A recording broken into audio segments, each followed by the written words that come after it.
In the heart of the ancient world stood a beacon of knowledge, the Library of Alexandria.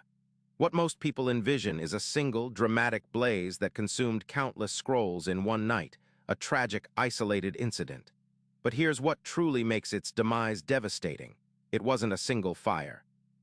It was a slow, agonizing death spanning centuries, a series of deliberate destructions and neglect that systematically erased an estimated 500,000 to 700,000 unique scrolls, each representing generations of human thought and discovery. This wasn't just losing books. It was effectively setting back entire fields of science, medicine, and philosophy by hundreds, if not thousands, of years, the ripple effect of which we still feel today.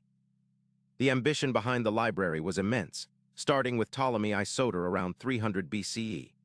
Following Alexander the Great's death, Ptolemy aimed to make Alexandria the unparalleled intellectual capital of the Hellenistic world, surpassing even Athens. The library wasn't just a storage facility.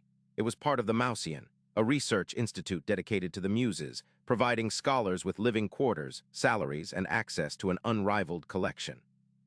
This unprecedented patronage created a fertile ground for discovery and synthesis that attracted the brightest minds from across the Mediterranean world, establishing a new model for academic centers. At its zenith, the library's collection was staggering, estimated to hold between 500,000 and 700,000 unique papyrus scrolls. The Ptolemies employed aggressive, almost coercive acquisition methods.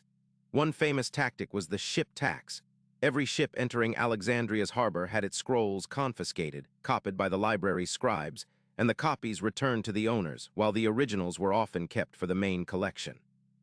They even borrowed original works from Athens, such as the official state copies of Sophocles, Euripides, and Aeschylus, offering a hefty deposit that they forfeited rather than returning the priceless texts, demonstrating their relentless pursuit of knowledge.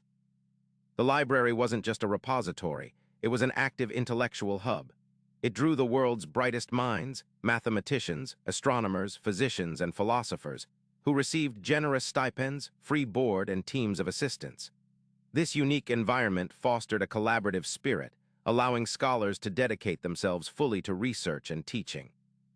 It became the ancient world's premier think tank, a place where ideas were debated, refined, and disseminated, forming a scholarly supergroup that advanced human understanding in unprecedented ways, making Alexandria the undisputed center of scientific inquiry for centuries.